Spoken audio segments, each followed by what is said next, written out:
I believe in this country. I believe in the pillars of American exceptionalism. I want to restore them. I don't want to tear them down.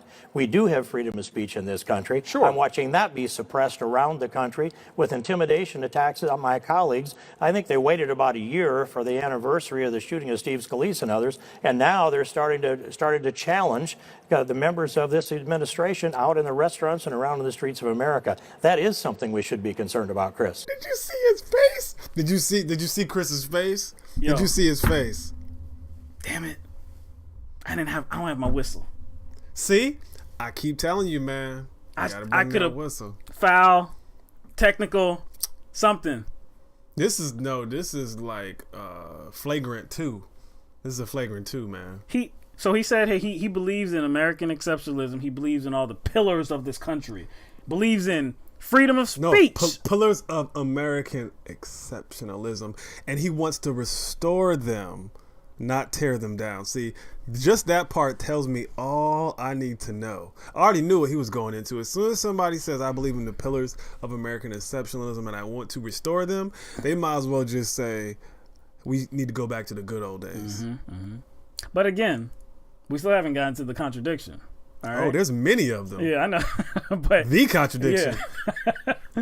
But okay, again, so we let his words speak for themselves, right? Let's go back to 2016. Colin Kaepernick is representing the San Francisco 49ers when he puts on that uniform, when he steps out on the stage, the world stage. He's taken advantage of that, and he's undermining patriotism. I understand that he has an Islamic girlfriend that is his fiance, and that this has changed him. He's taken on some different political views along the way. This is activism that's sympathetic to ISIS. And for me, if I'm the coach, I would say, you're done.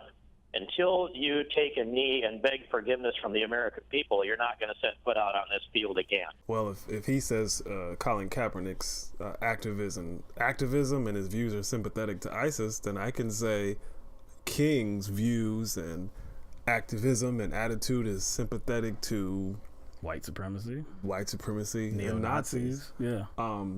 But you see the contradiction. He said, I'm standing up for American values, freedom of speech, right? So he doesn't want his freedom of speech infringed upon. There should be no penalty, no punishment. This is a non-issue, everybody. And you know what?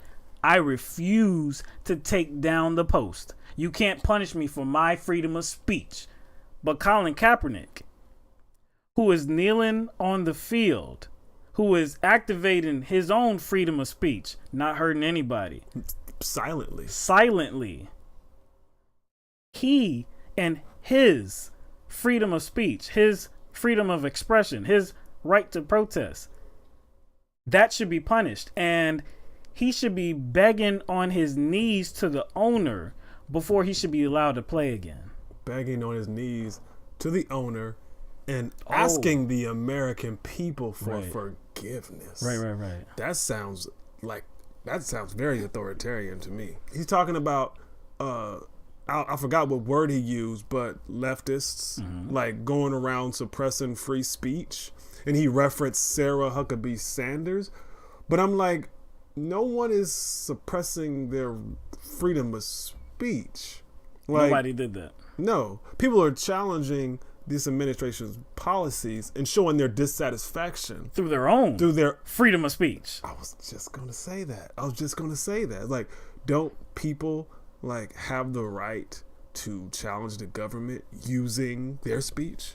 The louder you get, the more outrage there is, the more difficult it is for us to actually succeed with our agenda. So stop it.